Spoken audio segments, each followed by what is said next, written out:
Well, hello and welcome to the Apple Insider Podcast. This is your host, Stephen Robles, and joining me this week is William from the UK. Thanks for joining me, William. Hello, thank you for having me back. Nice to be on a week when I understand you have the new Magic Keyboard, so I can just watch you and envy you from afar. Well, we'll get to that. I do want to talk about it. Andrew had all the comparison videos last week, and he did a great job on that. It was out of stock, hard to get for a while. Like even if you order from Apple right now, it's a couple weeks out. I actually got mine from Best Buy, and it came just in a couple days. If you are looking for one, Best Buy might be an option. Do you guys have Best Buy over there in the UK? No, we don't, actually. And I'm not sure whether we're missing out or not. I hear mixed stories, but the prices are great. So They do have some good sales. And again, sometimes, especially with Apple products, sometimes you can get it there and nowhere else, for the speed. But anyway, also, there's a review for the iPhone SE that went up by Mike on the site. I would encourage you to check out that review. I was interested in it. I don't have one in hand, but William, you said you got one for your wife. I was curious what your and her thoughts were about it.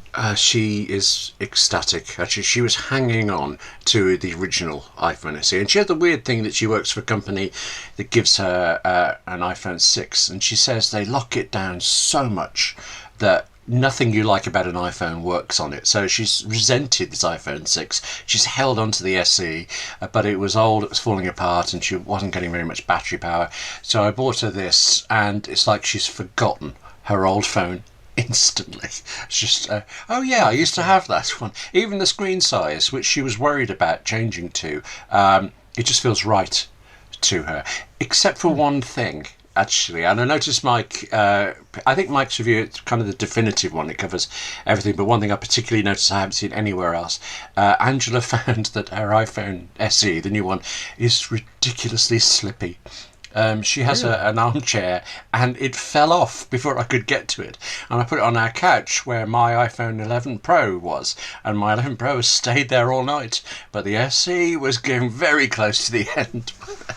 Wow. So she's bought a case, a £10, $8 plastic case to go round it, and now that's solved. So yeah, utterly adores it. Did she want specifically Touch ID over Face ID? What made you go with the SE over like a 11? Well, we actually talked about it quite a bit because I wanted her to have Face ID. With her work phone, the Touch ID thing on it occasionally fails, and we can't work out why. So it's put her off Touch ID a little bit. But it was the combination of the newness, the speed, the performance. Right. The camera is great for what she uses it for. We would have been paying, was it £200-300 more just to get Face ID, and if we did, that would have been getting it on the iPhone XR, and she would have missed out on the performance things. So I regret that she hasn't got it. I hope we'll get her one in the future, but for now, she likes it very much. So That's great. So I actually upgraded my wife's phone from an 8 Plus, and I was wondering, do I go new SE or an 11? And if you do a trade-in, I found out we actually were able to trade in the 8 Plus that she had for a $250 credit towards the 11. That was nice and unexpected. Yeah. So we did that trade-in, and she has the 11. It's interesting. She has always had Touch ID, and now with Face ID, and the case we got has a black rim around the edge, so the phone looks exactly the same, whether it's right side up or upside down. And so I probably need to get a different case. But there's often times where she picks it up upside down, and it's not unlocking. But she likes it, and I think the most important thing to note in Mike's review about the SE and the 11, it's the same A13 processor. And that processor is doing so much work, especially on the camera and the photos, that it takes great images. And, a lot of times the camera quality is a deciding factor on, how new of an iPhone you should get. Because you really want to get, it's many people's main camera or only camera. And so you want to make sure you're getting great images. And from what it seems like, the iPhone SE, the new version, takes great pictures. It just has one lens, but you can still do a portrait mode with it. And it can still capture a 4K video at 60 frames per second. does the slow-mo and all that. So it's a great option. I mean, I love my 11 Pro, and I bought it for the performance and for the cameras.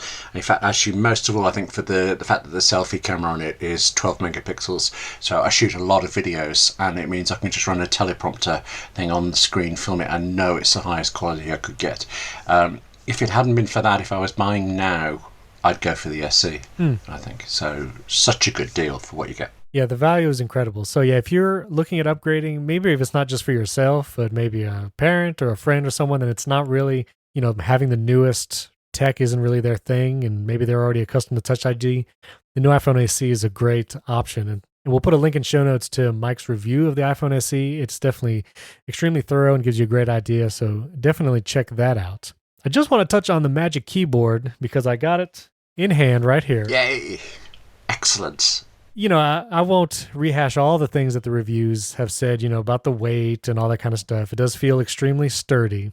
I've found that having a trackpad attached to the iPad all the time, I do find myself actually using it more and kind of liking it, especially when it comes to text manipulation and input. And I'm learning and have gotten used to some of the gestures.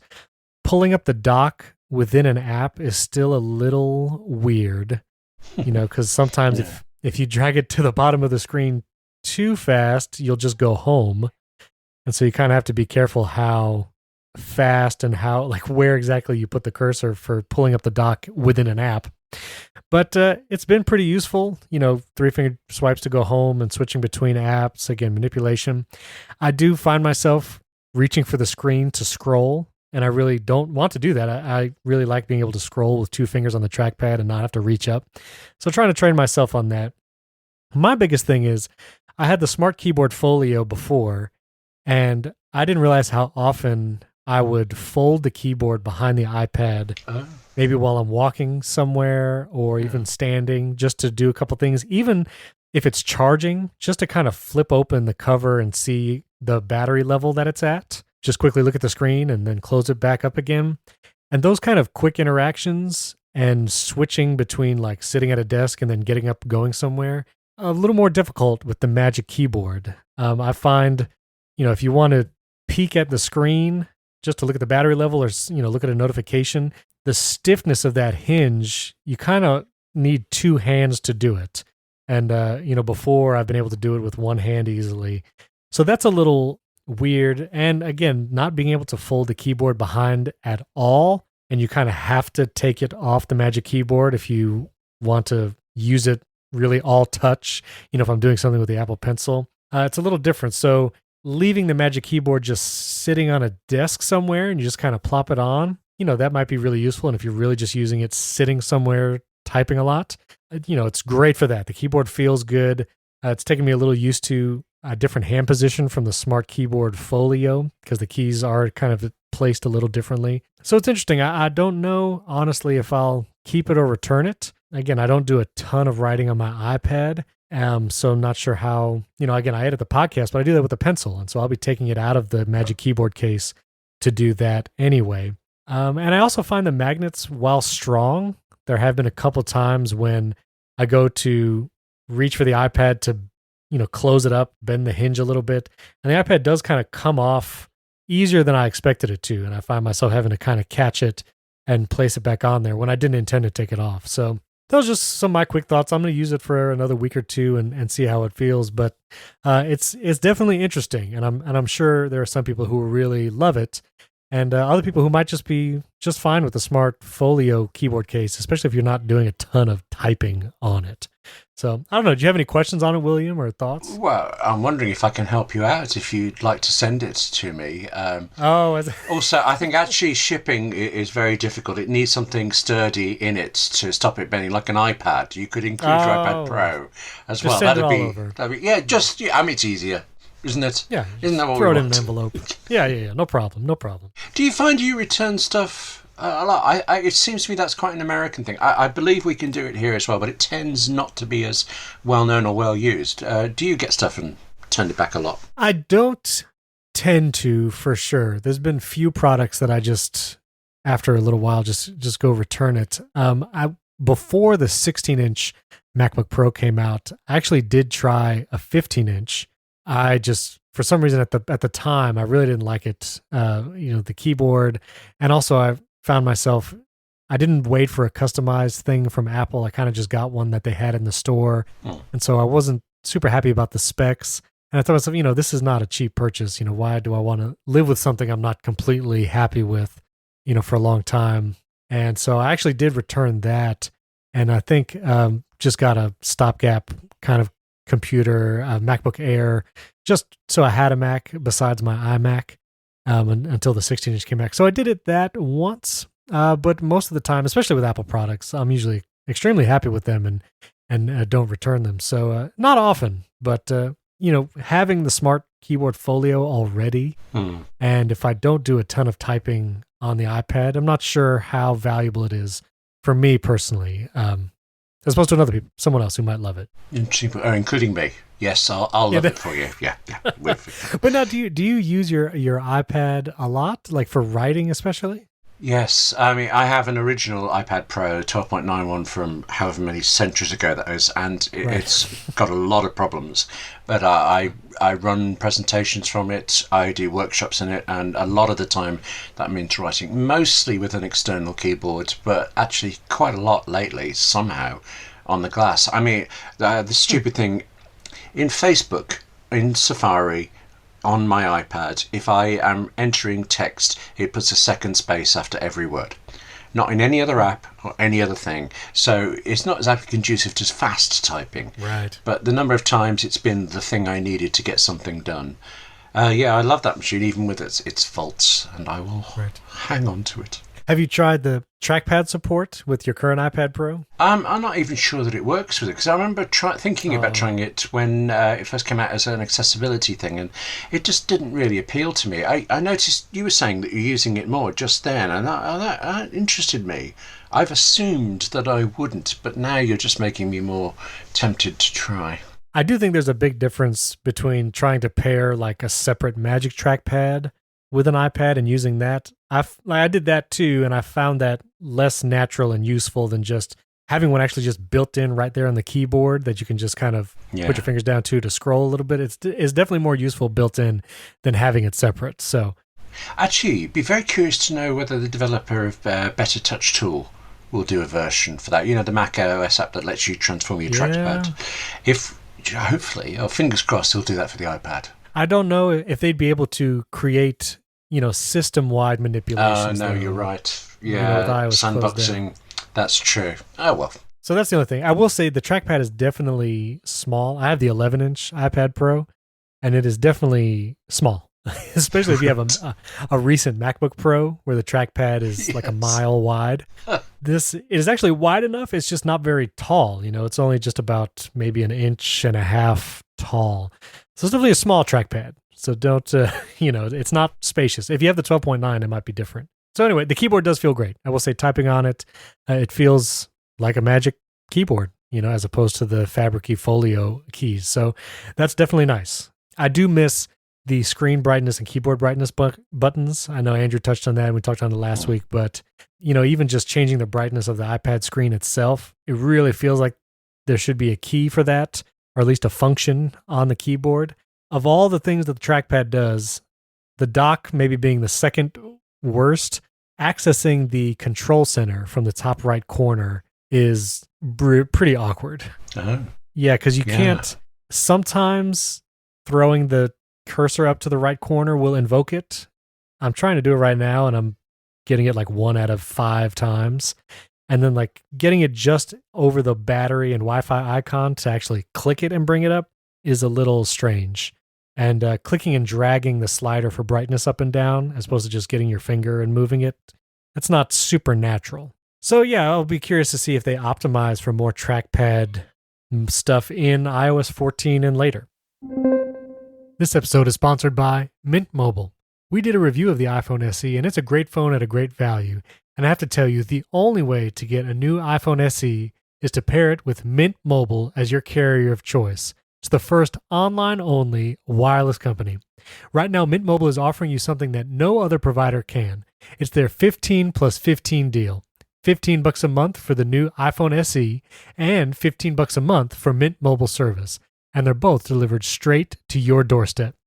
So think about it. A brand new iPhone SE, the great value, A13 processor, great camera, all the things you love about it, with a Mint Mobile service starting at just $30 a month together. By eliminating the cost of traditional retail and going online only, Mint Mobile passes on the savings to you. Every Mint Mobile plan comes with unlimited nationwide talk and text, plus crazy fast 4G LTE.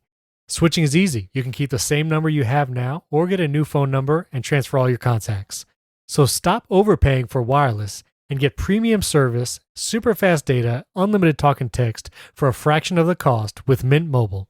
To get your new iPhone SE with Mint Mobile service, each for just $15 a month, go to mintmobile.com/AppleInsider.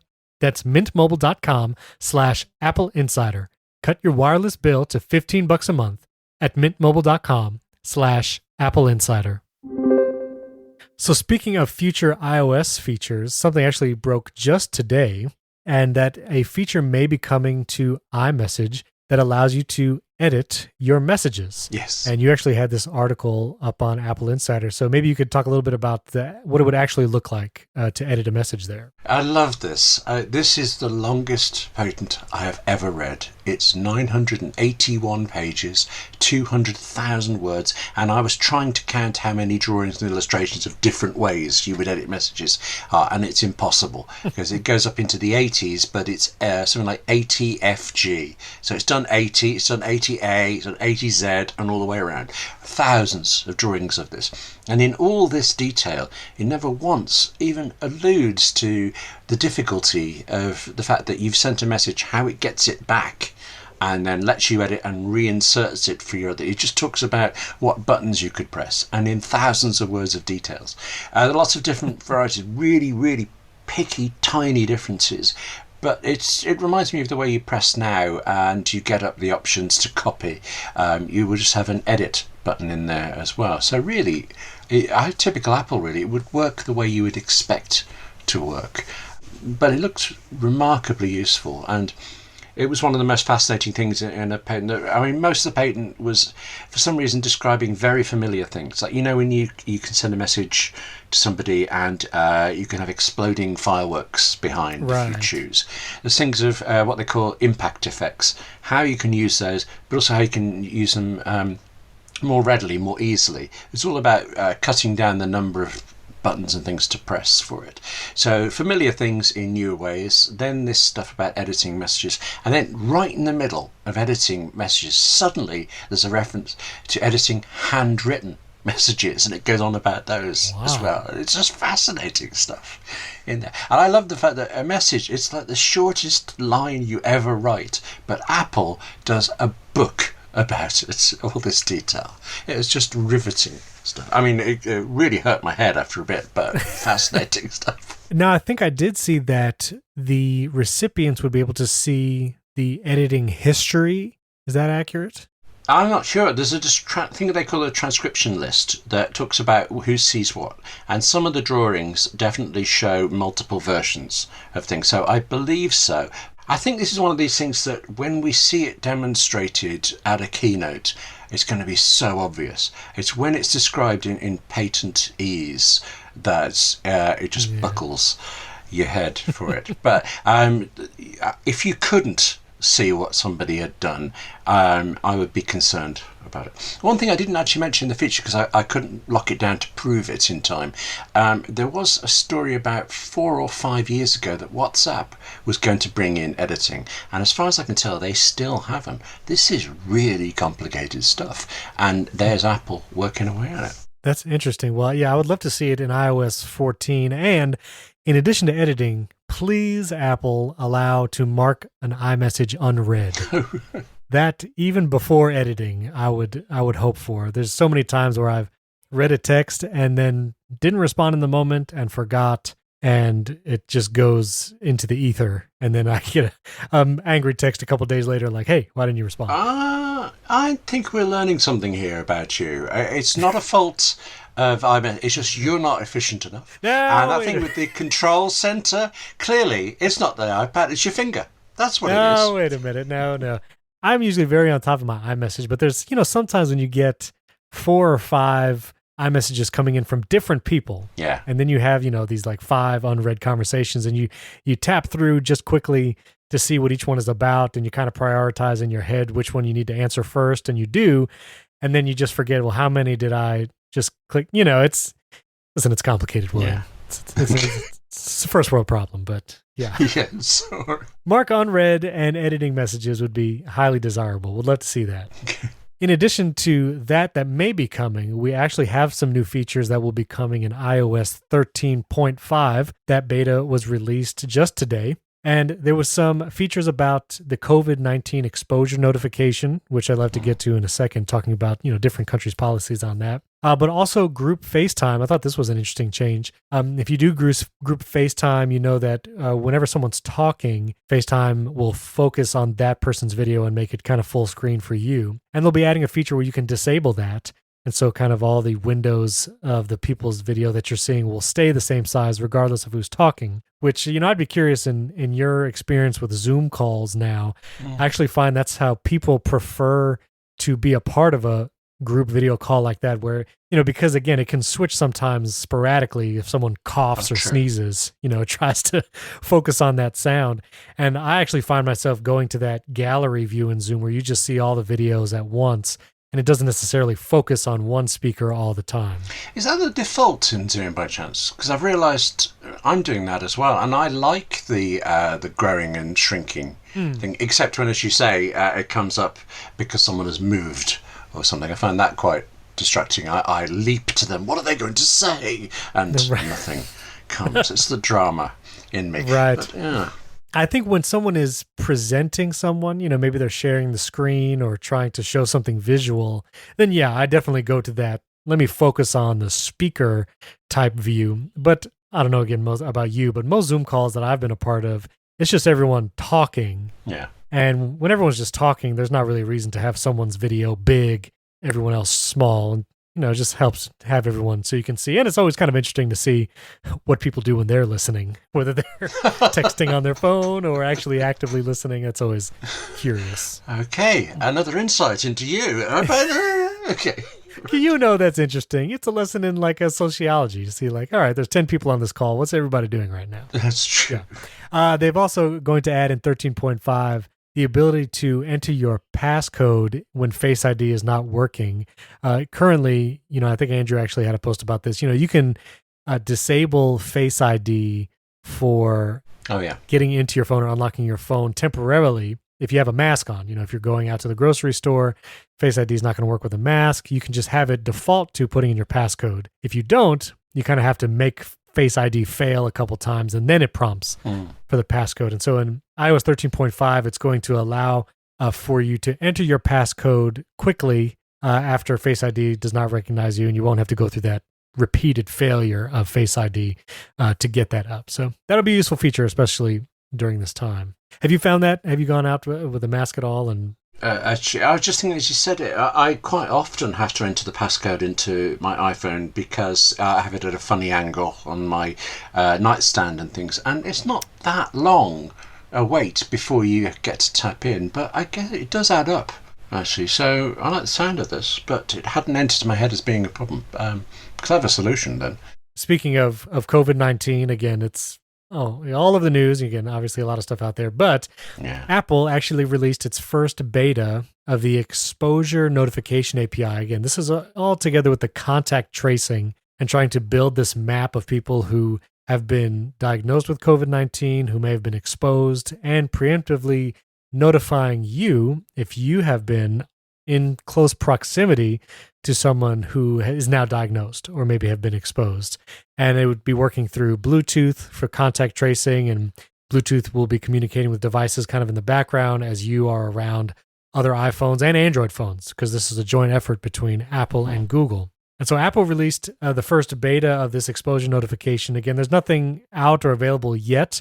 The APIs are out there, and Apple is, allowing developers to create apps for this API.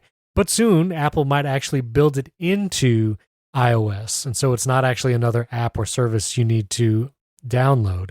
And I know over there in the UK and Europe, you guys are having some different feelings about this. So what's going on over there? The UK and France, in particular, have decided that Apple and Google stuff is not private enough, and they want to go through their own route, which is actually demonstrably and very clearly less private than the Apple and Google one. So there's a lot of very unhappy people here in the UK. One of the reasons is you just said Apple have put this out now. It's with developers now. Both the UK and Britain are talking about, the UK and Britain, UK and France are talking about having their solutions start to come out in the coming weeks. So end of May for France, possibly later for Britain. And there is a general perception in the UK, at least, that government technology is poor. We have a track record of so many projects that launch late, don't work, go over budget and things. And right now, I tried to follow this up. I love the NHS. It's a deeply important part of the UK. So when they were advising what seems to me to be the poorer choice, I obviously tried to contact them to get them comments. And the NHS said, you should really talk to the government about this. So, okay, I took the hint, went to the government department. Government department said, no, actually, you should really talk to our specialist technology group, NHSX. And they gave me the email link, and the email link didn't work. It bounced back with no such email address. This is the standard of technology that we are actually used to in the UK. So our faith in this system is somewhat poor. But actually, it's weirdly, just when you said that about whether Apple would include this in iOS, I'm sure there's no way Apple is going to release a special UK version of iOS 13 point something.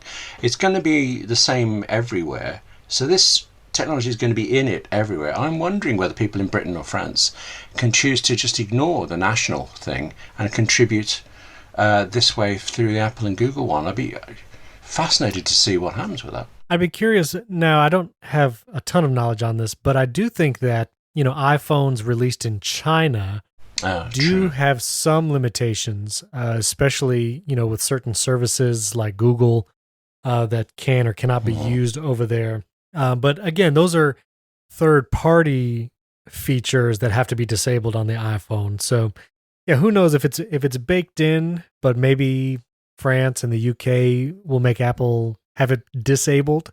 By default, I'm not sure. I'm not sure how they would even, police that. No. But yeah, it's a little, I did see that they were developing their own technology, and it's, I think, based on GPS locations of devices provided by carriers, right? It's using all the data. The security problem is that it's centralized, all data from all phones going straight to this NHS database, and doing it in a way that drains your battery as well. And what I love is the fact is how carefully people are talking about it.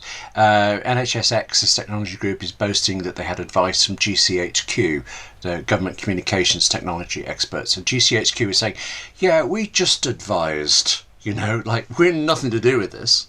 And it's just distancing from everything for it. I don't know. NHSX talks about it working sufficiently well and things like this. This is not going to help us. It's a waste of time for it. And it's at least a month behind everything else. So it's scary times. If the UK and France do move forward with their own and launch it, is it something that you can opt out or disable, or is it just on for everybody? No, it'll be definitely opt out. It may even be opt in because there are big questions over how many. I think it's some countries are saying they need 40% of people to use whichever one it is for it to be working. So for the UK here, they've got to persuade people that this comparatively unprivate thing that doesn't work very well and is late is worth opting into. So, I'm really on the fence about it. You can tell with this one. Clearly. Wow. Well, it would be interesting. Here in America, there's some reopening, again, to various levels of, whether or not that's a good idea or not, leaving it up to state governors to decide. Yeah. Where is the UK right now on reopening, or how much longer in lockdown? Any word on that? Vacillating. We get conflicting advice, but in general, it's staying locked down. Actually, it's funny when you said that there, it just made me think when Apple and Google announced their contact tracing thing, everybody was on about their privacy stuff. And now all these other countries are doing things that are less private. Apple and Google have kind of been let off with it. It's kind of, oh yeah, they are actually doing it right and stuff. So how things changed in a couple of short weeks. Yeah, it is interesting, and well, but there's also always been even here in America, how many times the FBI or law enforcement has tried to pressure Apple into breaking into an iPhone Yeah. or getting past the passcode to get information, and Apple typically stands pretty firm on that. And Tim Cook has refused many times to not use back doors and not try to break it open because it opens up a can of worms Yeah. and has privacy implications for everyone. So we'll see. We'll keep us posted. I'd be curious to see how the UK does moving forward. So you guys don't even have a projected date or a date that lockdown is continuing until? Not one that I'd be happy telling you because I hear different dates and things. We're trying to keep it as vague as possible, and actually, I'm happy with that. The chances of a second wave and things like that seem so high, given our death rate is spectacularly high compared to some other countries. So I don't think we're in a state really to start looking at opening up just yet. Right. And now your prime minister, he's recovering, right? He's actually getting back to work? Yes, he is. Yes, That's I great. think he started just a few days ago. Very good. Well, that's great. Well, let's end with an article actually you had on AppleInsider.com talking about bringing Xcode to the iPad. Andrew and I kind of touched on it last week because there's these tweets from John Prosser basically saying Final Cut and Xcode and Logic Pro, that he is 100% confident that they're all coming to the iPad Pro, and not making a statement about what iPads will be compatible or what the minimum specs will be needed to run them. But he says that they are all coming. And you specifically had talked about Xcode on the iPad. And so tell us a little bit about that. Well, I should say I wrote the piece, but the research was done by myself and Mike Peterson on Apple Insider. And the impetus for it was John Prosser's tweets, but specifically the way he keeps saying initially, at least, that Final Cut Pro is coming to the iPad, and therefore so is Xcode. And I'm looking at this, and I'm a small-time developer. I'm thinking there's no possible connection between Xcode coming to the iPad and Final Cut Pro coming to the iPad. Final Cut Pro is built in Xcode on a Mac, like every other app, and it's built out as a Mac app. If it comes to the iPad, Apple will use Xcode on a Mac and build it out as an iPad version for it. So we started looking at why anybody could assume these were together, and then what would the benefits be to users and developers. And we talked to developers all over the world, actually, about this, big ones, small ones. It's fascinating. Quite a few people, I was terribly intrigued by this, said that they couldn't talk to us for secret reasons. They even put it in quote marks. It was great. Hello? Yes. Interesting. Yes, let's follow that one up. I mean, they were being very cautious, and who knows if it was even anything remotely to do with Xcode. It could just be iPad development they're doing. I don't want to over-egg this, but it was quite exciting in the middle of all this.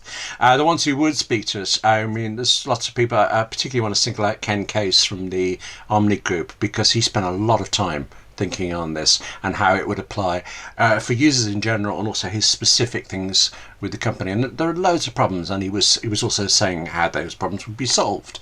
He, and I think the summary of all developers, is they do believe Xcode is going to come to the iPad.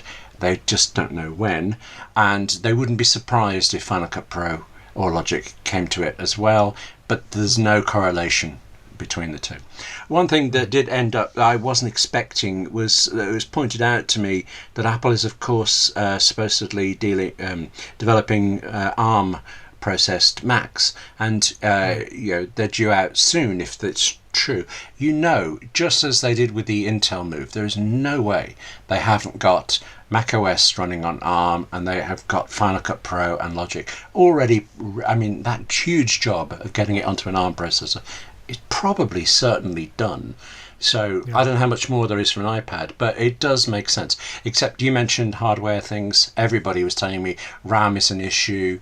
All sorts of stuff can't be done on the iPad now yet, but you can see how it could happen, and everybody wants it. Actually, they want the idea of Xcode with them on their holidays. That's what we were told. I did hear someone actually mention with this Magic Keyboard now for iPad, having that other USB port on the Magic Keyboard case that you can charge your iPad with, Actually makes it a little more convenient if you need to charge or keep it plugged into power, and then also connect maybe an iPhone to the iPad using the built-in iPad port, so you can develop and deliver apps to an external iPhone quickly and easily, and you're not taking up that one port. You can actually power, charge your iPad, and have a phone connected.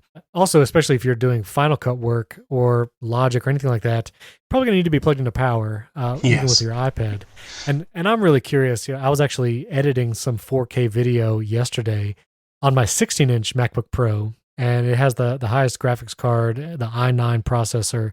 And man, those fans really kick in.